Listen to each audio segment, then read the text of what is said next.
morning, everyone. I'm excited to be here with Sam and talk about what we do every day.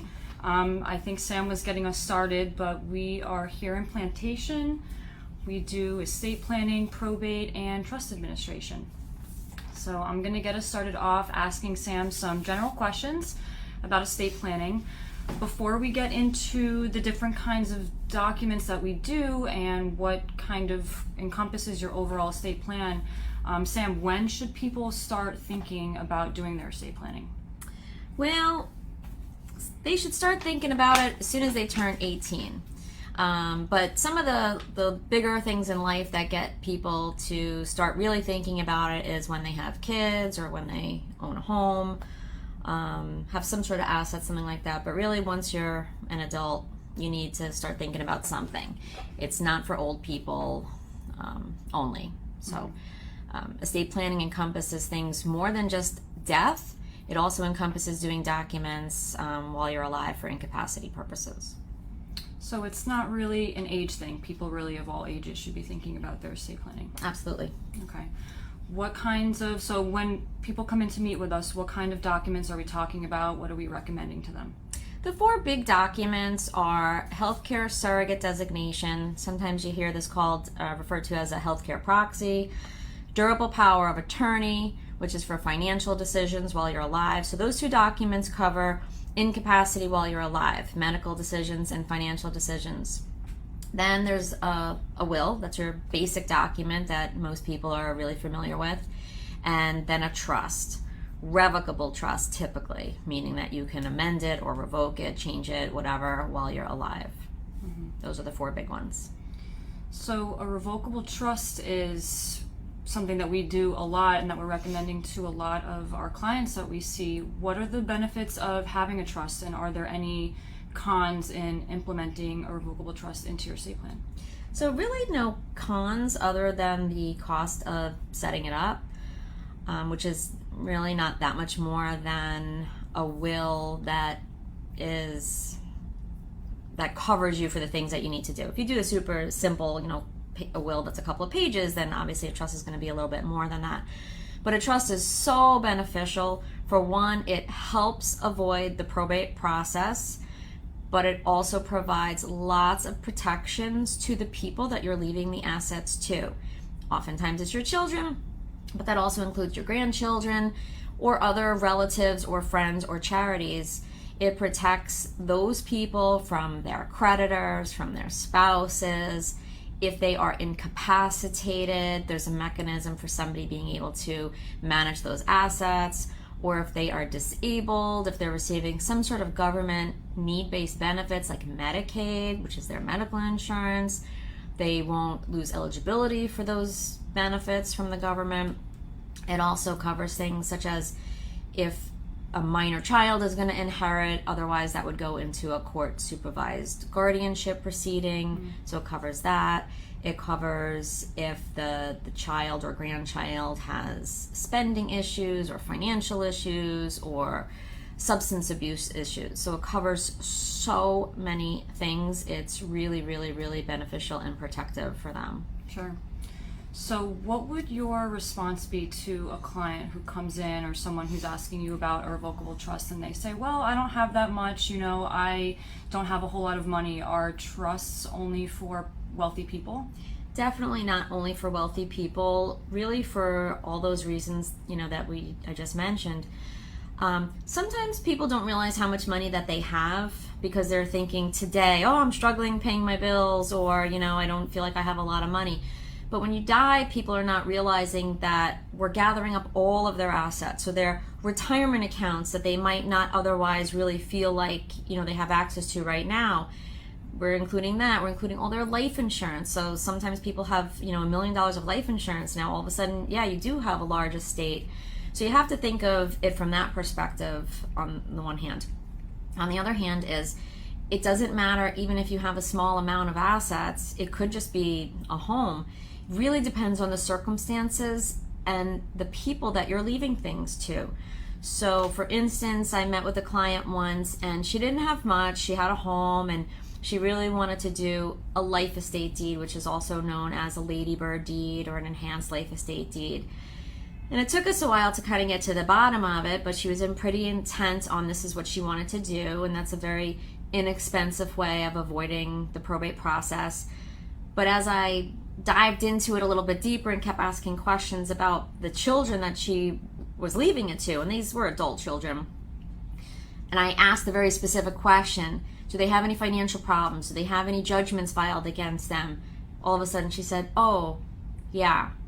So that's a huge problem. If you die and real estate passes to your children automatically through a cheap life estate deed, that judgment is going to attach to it instantly, and it's going to have to be paid. You know, there's no getting around that because it's a title defect. So even though she didn't have a large estate, once we started talking about that, she realized the importance and protection of having the trust as opposed to the cheaper version. Sure. Well, I think that was a really helpful and informative overview on estate planning and some of the different documents that we do and why it's important to do them and what they do. Yes, very much so. Yeah. Okay, so my kids are, one of them in about a year is going to be 18. So what should I start thinking about when he's approaching that age? Is there anything that he needs to do? Yeah, so like you mentioned at the beginning, you know, estate planning is not just for old people, and estate planning is actually something that everybody should be thinking about starting when you turn 18. So when kids turn 18, they're, you know, regardless of maturity level, in the eyes of the law, legally, they are adults. And once your children become adults, you don't have, as a parent, the same legal ability to act on their behalf, to make decisions for them, medical decisions. Once someone turns 18, you know, they're subject to HIPAA laws. HIPAA laws are the federal laws that protect someone's, you know, the privacy of someone's medical information. So when children are turning 18, when we have clients who have children going off to college and they've turned 18, we're often recommending that the child do a healthcare surrogate and a power of attorney. So are you saying if my kid goes off to college and there's some sort of problem and he has to seek medical treatment and he's, let's say, in Tallahassee, and I call and I try to get information, they're not going to talk to me? They're not going to talk to you. And I've heard many stories about this with those exact facts where something happened, the child is in the hospital, they got into an accident or something, and the doctors, the medical care providers will not speak to the parent, because even though they're the parent, now that that child is 18, the parent has no legal authority to be informed of their children's medical conditions. That's scary. Yeah, it is. What about if I'm paying their bills at college? Does the college still view them as an adult, or will they speak to me about financial matters? They won't speak to you about financial matters either. So that's why, in addition to the healthcare surrogate, it's also important to have a durable power of attorney, and that's something that the child will sign, giving you as the parent legal authority to help with finances and expenses, access student accounts, regular accounts, you know, help with tuition, maybe rent payments, expenses, credit cards, anything like that. Wow, that's crazy. Huh? Yeah. Interesting. So I guess we kind of touched upon as estate planning only for older people, but so you are 28, I'm 51. Should we have estate planning? Like, are we too young? Is this the right age? I think, you know, for estate planning, there's not one size fits all. Everyone definitely needs some kind of planning. So estate planning and how you structure your estate plan largely depends on your circumstances and your stage in life, and kind of just an overall, you know, a lot of different things come into play when you do your estate planning. So each of us has our estate planning done, and we continue to kind of check in with that as things in our lives change and circumstances change. So everyone should think about their estate planning and put something into place. Yeah. I have a nice young couple that are clients, and I think it's so awesome, you know, that they realize that they need to do this. Their parents were clients, so, you know, that's how they got the bug in their ear. But they have two small kids, And they just really recognize the importance of doing this. And they actually had a friend pass away at a very young age, so they really see how, unfortunately it can happen to anybody. But it's really fun working with them because, their documents are somewhat basic. Their kids are really tiny, so I'm sure we're going to be changing them at some point because we don't know how financially responsible they'll be. But they're appointing guardians for those kids. They're appointing somebody to be in charge of the money for those kids. They're avoiding probate because that's a big discussion that we have, helping them retitle assets and designate beneficiaries on accounts, and avoiding guardianship for their 2 young kids, which would be, just such a huge disaster if they were to pass away. All their assets would go into court supervised guardianship for the 2 kids until they're 18, and then at age 18 the guardianship terminates and the kids get all the money, and there's no stopping that. So it's really nice to see a young couple really understanding the benefits of doing their planning. Yeah, and it's nice to be able to provide peace of mind. Yeah. And help people plan for stuff like that. Absolutely. Yeah. So kind of taking a turn, I don't know if you guys have been following or seeing the news that there is this whole legal battle surrounding Aretha Franklin's will.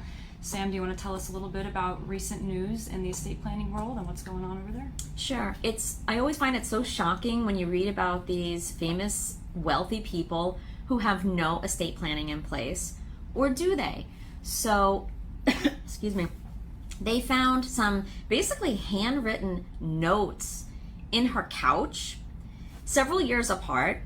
So they found a few different versions of it, and where she lived, a holographic will, which is basically a handwritten will, is valid. In Florida, holographic wills are not valid. However, if a handwritten document is executed with the required formalities of a will, which in Florida it's basically just 2 witnesses, a couple of other tiny things, but basically if 2 people sign their name witnessing that handwritten document, that can be considered a will in Florida. Aretha Franklin's will was not witnessed, but where she lived, that was a valid document. So years later, somebody finds a crumpled up piece of paper with things crossed out and written, and this crumpled up piece of garbage effectively is considered her last wishes. It's incredible. It's just incredible. It's incredible that she never had anything formal in place, but it's also incredible that something like that, some crumpled up piece of scribble basically, can actually dispose of your entire estate. So that would never happen here in Florida because you have to take some sort of steps to cause it to be a will. So it's good in Florida. We at least have some sort of formalities that have some sort of like basic requirements so that there's some sort of uniformity, among this estate process. So that wouldn't happen here. Obviously, it's just not a great plan. If you're in a pinch and you really need to create a will and you have some people that could witness it, that might be better than nothing. But certainly it's much better, and it's really, everybody's kind of responsibility to do something to, make the passing of your assets as the least burdensome as possible for the people that you leave behind. Right. Interesting case, really interesting. Everybody should Google it and just take a quick look at it. It's really interesting. Definitely. I think it's a good insight too about how it just depends on the state that you're in and what laws are very different from applicable state there. to state. Yeah. Very, very different. Both estate planning and probate administration are both really, really state specific. Mm-hmm. And being in Florida, we have a lot of clients who move here from other states and people who, have property elsewhere. So it's definitely important to speak with someone if you absolutely. In fact, fall into one of those I categories. Facebook Lived about that the other day. We've been seeing a lot of powers of attorney that are executed in other states, and they're perfectly valid in that state. They're valid in our state as well, because we do respect the documents from the other state. However, one very specific thing, if you're trying to use that power of attorney specifically for real estate purposes, so if you needed to sell a piece of property for on somebody else's behalf using a power of attorney, it must be executed the same way that we execute deeds in Florida, which require 2 witnesses and a notary. So had those people not come in to just consult with us, they would have, thought that they had these documents in place, and if they had to use them for some reason, then they would have, been quite surprised. Typically, if you're using a power of attorney, it's because somebody's incapacitated and there's no opportunity to make any changes. You're just going to be stuck. And at that point, if you don't have any legal authority to act on somebody's behalf, your only option is to go to court and become their court supervised guardian. And that's a horrible, horrible process. Yeah.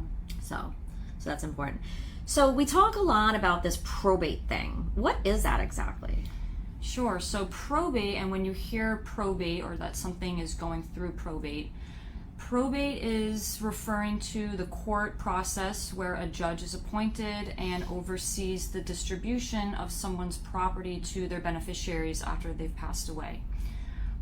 If you are a resident of Florida, you're going to have your probate administration venue. It's appropriate, or you bring a probate action or a probate case where the person lived, where they resided. So we do a lot of probates here in Broward County. Probate is oftentimes very time consuming. It's very expensive, and something that you had touched on before. It's often very difficult and hard to go through a legal proceeding, even if it's uncontested. When you're already grieving the loss of someone who's gone, it can be very overwhelming to also be dealing with stuff going through court and having a judge involved with everything. So that's why when we're meeting with clients and we're using revocable trusts and other estate planning tools, one of the goals of doing your planning ahead of time is to avoid probate altogether. Does everything have to go through probate? What kind of things? So good question. Not everything goes through probate. So it depends on what the asset is. Real estate, you have bank accounts, CDs, stocks, things like that. It depends on whether there's beneficiaries on it or how that property is titled. Suffice it to say, generally, things that go through probate are property and assets that you have in your individual name that don't have some other way of getting to the beneficiaries. What if I have a beneficiary listed on my checking account? Does that go through probate? So no. So having a beneficiary on your account will avoid probate. Maybe putting that account into a revocable trust provides some more protections, like you talked about earlier, but having a designated beneficiary on your financial accounts will not subject that property to probate. What about my home? Does that have to go through probate? So it depends on how you own title to that home. So if I just owned my house in my individual name and no one else was on title with me, if something happened to me, my house is going through probate because it's a piece of property that I have in my sole name that without any other planning has no other way of getting to my beneficiaries. But what if I have a will and my will says I leave my house to my kids? It doesn't go through probate then, right?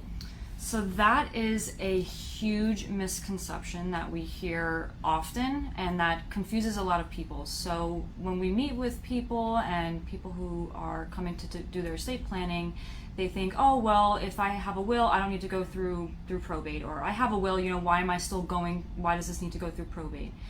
So the will only controls the probate process and only controls things that have to go through a probate administration. So if I have my house in my sole name and my will says I leave my house to my brother, it's still going through probate. It'll get to my brother under my will since I've named him as my beneficiary, but that house is still going through probate.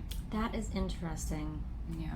So what if my will says I leave you my house, but my husband is on the title with me? Do you still get it? Because my will says that? So that depends on how you own title to that house with your husband, and also some considerations about whether that house is your homestead. But assuming that you and your husband own your house as husband and wife, even if your will leaves your house to me, when you pass away, that house is going 100% to your husband because of how you own title. Interesting. How about cars? Do I need to include those anywhere? Do they go through probate as well? Cars, I say, are sometimes they can be a quirky asset in Florida because they don't go through a probate administration, but you wouldn't put them into a revocable trust either. There is a statute in Florida directly on point with cars that says if you specify in your will, for example, that you leave your car, so in my will, if I say, I leave my car to Samantha Fitzgerald, if I pass away, Sam, you can take a copy of my will and a copy of my death certificate to the DMV, and then they'll transfer title over to you right there. You don't need to go through court. It's kind of outside of court, and you can deal with that, directly at the DMV. That's a pretty cool rule. And I will add that even though the title transfer form from the DMV covers both cars and vessels on the same form, the same statute does not apply to vessels or boats. So if you own a boat, it will go through probate unless somebody else is on title, or unless you title it in your trust. So that's something for people to think about. So let's see, what else do we want to talk about here? So let's say, Lauren, I'm married and I have no kids and my estate has to go through probate. Who's going to inherit my estate? So let's assume under those facts that you don't have a will. So you're married and you pass away without a will. That's called dying intestate. When you see the word intestate, that means there's no will. If you're married and you have no children and no will, then under the Florida intestate law, your spouse, your husband, gets 100% of your property, of everything that goes through a probate administration. Does that change at all if we have children together? If you have children together and each of you don't have children from prior relationships, then it doesn't change the result. If the couple has children who are children of the marriage and there's no other kids, then same thing, same result. Spouse gets 100% of the property. Interesting. But if we did have kids from prior relationships, that would be a different outcome. It would be a different outcome. So whether you had children from a prior relationship or your spouse has children from a prior relationship, then the result under the intestate statute in Florida is that the spouse gets 50%, half, and then the person's descendants, so their children, get the other 50% equally. Interesting. I bet you that catches a lot of people off guard. A lot of people might be surprised about that. It does, especially when you have people who are in second marriages and each of them have children from before and children in common. So yeah. Another thing that really surprises people is the disposition of your primary residence. So even if your children are from your marriage and you don't have any children outside of the marriage, if only one spouse is on the title to their primary residence and they die, you would think under that scenario you just mentioned that the house would pass to the spouse, right? Because under the intestate rules, 100% of the estate goes to the spouse. But the homestead, the primary residence, is treated differently. Under that scenario, the spouse only gets what's referred to as a life estate, meaning that they can live in or use the property for the remainder of their lifetime. And then the remainder, the balance after they die, goes to the children. And that doesn't matter if they're minor children, adult children, estranged children, it doesn't matter. I have seen so many bad scenarios under that rule.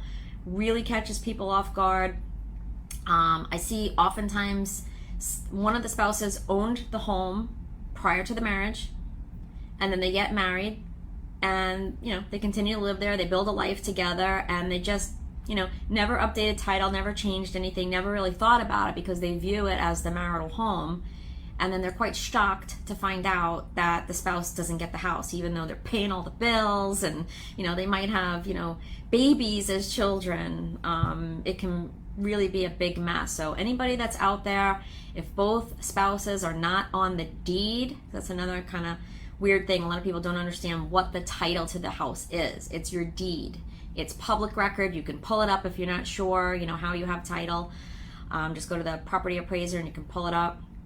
If both spouses are not on title, I would definitely encourage you to take a look at that and get some advice on that. I have another question for you, Sam, since we're talking about married couples. So if I'm married, does my spouse have, do I need a power of attorney or do I need other estate planning documents? If I'm married, doesn't my spouse just have legal authority to act for me if something happens to me? Definitely not. Just because you're married doesn't give them any special rights over financial matters. So if you have a joint account together, either joint owner, whether you're married or not, can access 100% of those funds typically. So with a bank account, it's not always like super important. Where you see it really pose a problem is with real estate. So my husband and I own a home together. Let's say he's incapacitated and I want to sell the house, or I need to refinance a mortgage or something along those lines. I can't. You need both signatures, whether you're married or not, on that property. So having a power of attorney, even between the spouses, is super duper important. And there's lots of things that are, specific to you individually. That could be your life insurance. It could be your retirement account. That could be any sort of financial account that's just in your individual name. We see it all the time, whether it's intentional or not intentional. Sometimes a spouse just goes and opens up a new account and they just don't have their spouse there to sign the paperwork, so it ends up being in their individual name. And just because you're married does not give you any legal authority over those assets. So even between the two spouses, a durable power of attorney is essential. That's a huge misconception that we see a lot between married people. Mm-hmm. Let's talk about some other misconceptions and things that we hear when we meet people in the office here. So something that we hear a lot too is someone will come in and say, if my estate is over $75,000, I heard or I read somewhere that my estate must go through probate. Is that true, Sam? Partially true. So first of all, only assets that must go through probate have to go through probate. So things with beneficiary designations, jointly owned with rights of survivorship, things that are titled in a trust, none of that stuff goes through the probate process. But everything else has to go through the probate process. So if it's over $75,000, definitely it's going through probate. But if it's under $75,000, it's also going through probate. It doesn't matter if it's $1 in a bank account. If there's no joint owner or designated beneficiary, that account must go through the probate process. So it's very unfortunate when we see really small estates, small accounts, that require probating, and nobody can access those funds unless it goes through that process. So, and oftentimes the legal fees just simply outweigh the benefit of even going through the process. One quick tip, if it's under $10,000, eventually all financial accounts will be sent off to unclaimed funds. Not exactly sure how long it takes. I always feel like it's about the 2-year mark, but I think it depends on the financial institution. If it's under $10,000, you can collect it from unclaimed funds directly, no probate. So sometimes that's a strategy, but everybody should really, put their name into unclaimed funds and see if there are, or their parents' names if they're deceased, see if there are any assets sitting out there. Because if it's under $10,000, you can go ahead and collect it. Yep. And we can put that in the comment section. That's just, you go right to the website. It's fltreasurehunt.gov. Put in your name, verify your address. You might have some money sitting there for you. So another misconception that we hear a lot with probate is if my property is going through probate, the government's going to get my property. Yeah, What would you say to someone who asked you that question? Nope, just not true at all, unless you literally have no heirs at all. I've seen this happen once in my entire career. Your estate, if it passes intestate, meaning you have no will, it'll go down the line of all your heirs. It goes back up to your grandparents and back down again, over to cousins. It even hops over if you were married at the time, if your spouse died and you were married, so not if you get divorced, but if you were married and your spouse died, it would even hop over to your spouse's family and go down the line. So it would pass to stepchildren. potentially. So you have to go through a lot of people for your estate to escheat to the state of Florida. It is possible, but very, very, very unlikely. A lot of people think, though, people are like terrified of probate like they are the IRS. So they think if I die and my estate has to go through probate, it's all going to the state. That's not true at all. It's a process. There's legal fees. It's time consuming. There can be problems and fights among beneficiaries. Creditors may have to be paid. So there's definitely a lot of downsides to going through the probate process, but it's not that you lose all your assets. Right. That's helpful. Yeah, we hear that a lot, so that's good to get some clarification on that. Sam, what can you tell us about creditors and debts? So if I pass away and I have credit card debt or I owe money to creditors, what happens to my debt after I die? Do my children or my beneficiaries inherit my debt? That's a great question, Lauren. We get that a lot. So your children don't personally inherit it. They're not personally responsible for any of your debts. However, your estate is responsible for it. So, and when I say estate, I mean your probate estate. Because if all of your assets pass outside the probate process, chances are none of your debts are going to be paid. It's not really accurate to say that your creditors cannot go after those assets. It really depends on what those assets are. Certain things are definitely exempt from your creditors if they don't go through probate. Things like life insurance, retirement accounts. If those pass directly to beneficiaries, they are absolutely exempt from your debts. If those things have to be paid through the probate process because there was no designated beneficiary, then all of a sudden they are available to your creditors. So avoiding probate also typically ends up in avoiding your debts being paid. But when your assets do go through the probate process, we have this whole process of we have to notify creditors. So there's obligations by your fiduciary, your personal representative, to make a diligent search for any debts that you might have, to notify those creditors if they are actually aware of them, and to also publish in the newspaper. So there's this whole process of notifying both directly and indirectly, and then there's what we call a claims period. So creditors have a certain period of time to submit a claim to the probate court. If they don't submit the claim within the appropriate time frame, they don't have to be paid. And of course, that's like a general statement, so you have to be careful. Obviously, you'll be working with your lawyer on that.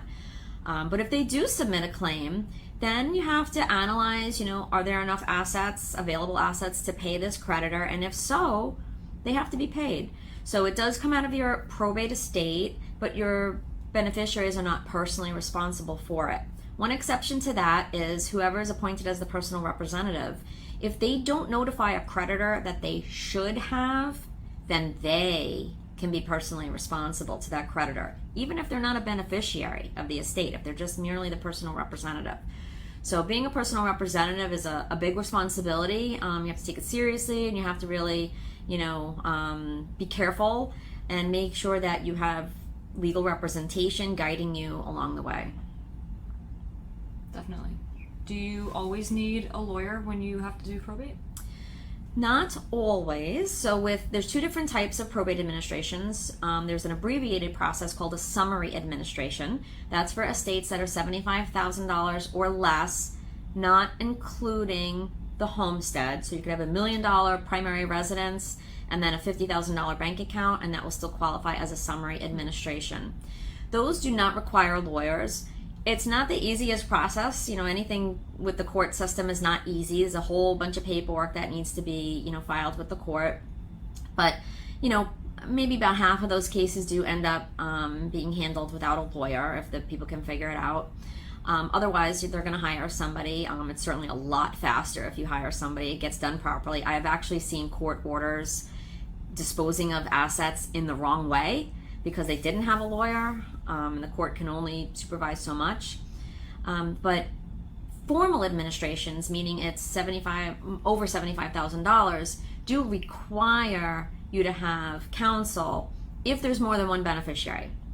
So if there's only one beneficiary, technically you don't need to have a lawyer, but that process is so incredibly difficult. I'm not sure I've ever seen anybody go through a formal administration without a lawyer. So effectively, you do need a lawyer for most probate administrations, and it's just advisable that you have it because you're going to do something wrong, most likely. It's just complicated, and you're not familiar with the laws, and there's so many traps in the probate process that if you're just not aware of it, you're going to fumble on something. There's a whole set of statutes, there's a whole set of rules that are different from the statutes, and then each court has its own rules. Sometimes each judge has their own rules, so it's definitely a daunting process without having adequate representation. So we've gone through a lot today. We talked a little bit about estate planning, a little bit about probate, and a little bit about everything in between what we do. If you want to hear about something specific, or you have any questions on anything that we've talked about or anything that we haven't talked about, please comment below in our little comment section. You can also send us an email at info@estateandprobatelawyers.com. Samantha's going to add that to the comment section right there. And feel free to reach out. We're happy to answer any questions that you have, and any feedback that you have on topics that you're curious about or topics that you want to hear about or learn more about. Please let us know, and we'll come up with topics to discuss and questions to ask and get you some answers. And if you've missed any of our prior videos, whether it's this one or any of the other ones that we've done, you can just check out our YouTube page. You can get to that from our website. At the top we have all of our social buttons. Just click on our YouTube page and you can see any of our past videos. We have lots of Zoominars, we have lots of short videos, we've done these Facebook Lives. So check it out. We have lots of great content, and hope to see you at the next one. See you next Thanks, time. everyone. Thanks for joining, and have a great weekend.